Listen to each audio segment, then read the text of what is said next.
Want to create AI-generated images with Google Gemini? Here's a step-by-step guide. First, make sure your Google Gemini app or platform is updated.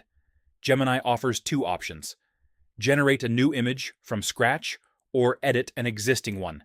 To edit an existing image, tap the plus icon, upload your photo, or take a picture using the in-app camera. Then, type a detailed prompt describing what edits you want, like changing wall color, adjusting lighting, or adding objects.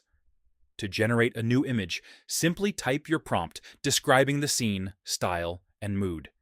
Be as descriptive as possible, including subjects, colors, perspective, and vibe. For example, a cozy modern bedroom with white walls, warm lighting, and minimalist furniture. Once your prompt is sent, Gemini uses its Nano Banana model to create your image.